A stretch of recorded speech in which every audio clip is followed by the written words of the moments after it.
আমি আফরোজা খানম নাসরিন, বরিশাল মহানগর BNP senior যুগ্ম আহ্বায়ক এবং আমি বরিশাল আসন থেকেই নমিনেশন ফর্ম দিয়েছি।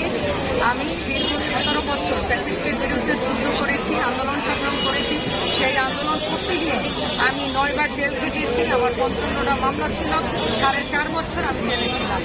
এবং সেই ভিত্তিতে এবং আমাদের দল যে ক্রাইটেরিয়া দিয়েছে সেই ক্রাইটেরিয়ার ভিতরে আমি আছি এবং আমি আশা করি দলের কাছে ইনশাআল্লাহ আমার ত্যাগের মূল্যায়ন তারা করবে এবং আগামী দিনে আমি যাতে আমাদের দেশনায়ক তারেক রহমান এবং গণপ্রজাতন্ত্রী বাংলাদেশ সরকারের মাননীয় প্রধানমন্ত্রী তিনি যে আগামীর বাংলাদেশ গঠন করার জন্য যে প্রত্যয় নিয়ে এগিয়ে যাচ্ছেন, আমি যেন তার পাশে দাঁড়িয়ে আমি যেন তার সাথে একত্রিত হয়ে কাজ করতে পারি। আল্লাহ যেন সেই তৌফিকটুকু আমাকে দেয় ইনশাআল্লাহ।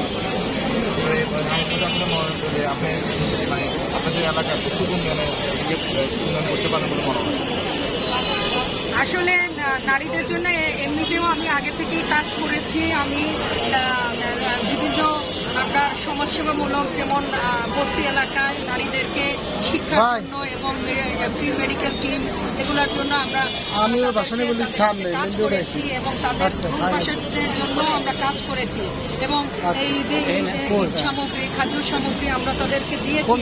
আগামী দিনে আমি যদি সংসদে যেতে পারি তাহলে মহিলাদের শিক্ষা এবং মহিলাদের কর্মসংস্থানের জন্য আমি আমার বরিশাল থেকে কাজ করবো ইনশাআল্লাহ। ধন্যবাদ। আপনাকে আপনার হোয়াটসঅ্যাপ নম্বরটা দিন, একটা কার্ড দিন।